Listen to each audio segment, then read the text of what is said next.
এই যে ইসের বন্দুক যুদ্ধের মাধ্যমে হত্যা করা এইসব বালসাল এখন আর আমরা জানতে চাই না। আমরা চাই ওসমান হাদিকে যারা খুন করেছে তাদেরকে জনতার সামনে এনে আপনারা উপস্থাপন করেন, তাদেরকে বিচারের মুখোমুখি করেন। এর বাইরে আমরা আর কিচ্ছু জানতে চাই না। প্রিয় ভাইয়েরা, ওসমান হাদি ভাই বাংলাদেশের স্বাধীনতা সার্বভৌমত্বের প্রতীক ছিল। এই যে এইখানে এত সাংবাদিক রয়েছেন, আপনারা জানেন ওসমান হাদি মানে আপনারা তো অনুসন্ধানী সাংবাদিক আছেন অনেকেই, আপনারা জানেন ওসমান হাদি কোন ধরনের লাইফ লিড করতো, তার পরিবারকে কত সময় দিয়েছে। সে আজীবন এই শাহবাগের রাস্তায় পড়ে রয়েছে এই জুলাই পরবর্তী সময় থেকে, যে বাংলাদেশের স্বাধীনতা সার্বভৌমত্বকে কিভাবে টিকিয়ে রাখা যায়, কিভাবে জুলাইকে বাঁচিয়ে রাখা যায়, কিভাবে এই সরকারকে স্থিতিশীল রাখা যায়। কিন্তু এই তিনটার একটাও আপনারা করতে সক্ষম হন নাই। তা আমরা বলতে চাই যে অতি দ্রুত আপনারা একটা বিচারিক ট্রাইব্যুনাল গঠন করেন এবং সেক্ষেত্রে আপনারা FBI এবং স্কটল্যান্ড ইয়ার্ডের মতো গোয়েন্দা সংস্থাকে এর সাথে যুক্ত করেন। এবং আরেকটা জিনিস যেটা, সেটা হচ্ছে যে দায় এড়ানোর কোনো সুযোগ নেই। এবং আপনারা দেখছেন যে বিভিন্ন ধরনের নাটক শুরু হয়ে গেছে ওসমান ভাইকে গুলি করার পর থেকেই। বিভিন্ন জায়গায় আমরা স্যাবোটেজের ঘটনা শুনতে পাচ্ছি। ভাইয়ের একটা জিনিস বইলা দেই, ওসমান হাদি এমনই একজন ব্যক্তি, পুরো বাংলাদেশও যদি অস্থিতিশীল হয়ে যায় ওসমান হাদিরে আপনারা সেখান থেকে আলাদা করতে পারবেন না। ওসমান হাদি হচ্ছে আলাদা একটা সত্তা, যে সবার সামনে বলেছে না নজরুল, যে উঠিয়াছি আমি একা চির বিস্ময় বিশ্ববিধাত্রীর। ওসমান হাদি হচ্ছে সেই বিশ্বের চির বিস্ময়, যে একা দাঁড়িয়ে থাকে, তার আর কোনো কিছুতেই তাকে আড়াল করা যায় না। যত ঘটনাই আপনারা সামনে আনেন না কেন, ওসমান হাদিকে আপনারা আড়াল করতে পারবেন না। তার এই খুনের বিচার আপনাদেরকে নিশ্চিত করতেই হবে। এবং সর্বশেষ যেই কথাটা বলে আজকের এই সংবাদ সম্মেলন শেষ করতে চাই, সেটা হচ্ছে যে ওসমান, আমরা 24 ঘন্টা আলটিমেটাম দিয়েছিলাম না আপনাদেরকে, যে এর মধ্যে জনসম্মুখে এসে তাদের জবাবদিহি করতে হবে। তারা তো এই জবাবদিহি করে নাই। বিকাল 3টায়, দুপুর 3টায় আমরা একটা বিক্ষোভ মিছিল ডাকছি ইনকিলাব মঞ্চের পক্ষ থেকে।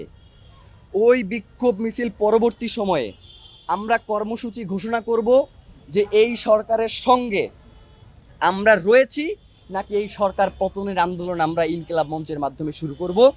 এইটাই হচ্ছে আমাদের দাবি। মানে হচ্ছে ওসমান হাদির বিচার হবে না, কিন্তু সরকারের স্থিতিশীলতা রক্ষার জন্য আমাদের তার সাথে বসে লিয়াজও করতে হবে। সেই টিম ওসমান হাদি বানাইয়া যায় না।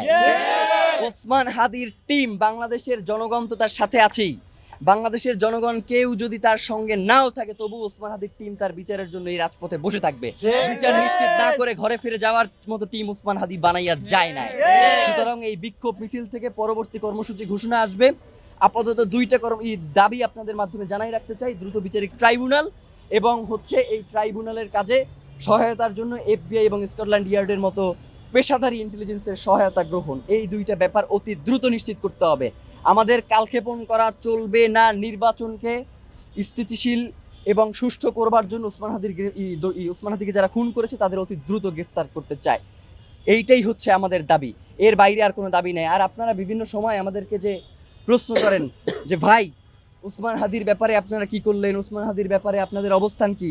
ভাইরা, ওসমান হাদির ব্যাপারে শুধু আমাদের অবস্থান নাই। ওসমান হাদি কোনোদিন ইনকিলাব মঞ্চের টিমের মেম্বারদের দায়িত্ব গ্রহণ করে শুধু বলে নাই যে এই টিমটার যারা আছে এরাই আমার ব্যাপারে কথা বলে। ওসমান হাদি কোনোদিন এই টিমের ব্যাপারে কথা বলছে যে এই টিমরে আপনারা পুরো বাংলাদেশই করে দেন, তাদেরকে এস্টাবলিশ করে দেন, অমুক তমুক, এই ধরনের কোনো আলাপ করছে? শুধু বাংলাদেশের স্বাধীনতা সার্বভৌমত্বের কথা বলছে। সুতরাং বাংলাদেশের জনগণের দায়িত্বই হচ্ছে ওসমান হাদির খুনিদেরকে গ্রেফতার করা। এর বাইরেও বাংলাদেশের জনগণের আর কোনো দায়িত্ব থাকতে পারেন না। আমরা ইনকিলাব মঞ্চ আজকে এখন থেকে রাজপথে অবস্থান করবার ঘোষণা দিচ্ছি যে আমরা রাজপথ ছেড়ে যাচ্ছি না। আমরা এখন থেকে পুরোটা সময়, ওসমান হাদি এখানে শুয়ে আছেন, আমরা আপনাদের কাছে ওসমান হাদির, আল্লাহ যাতে তাকে শাহাদাতের মর্যাদা নসিব করেন সেজন্য আপনাদের কাছে দোয়া চাই।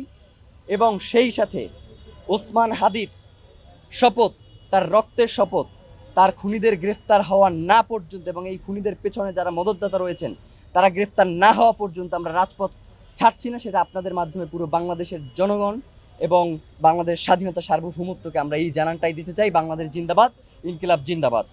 নতুন রিন গভীর থেকে পরিষ্কার করে কাপড়কে রাখে নতুনের মতো উজ্জ্বল। নতুন রিন অ্যাডভান্সড পাউডার।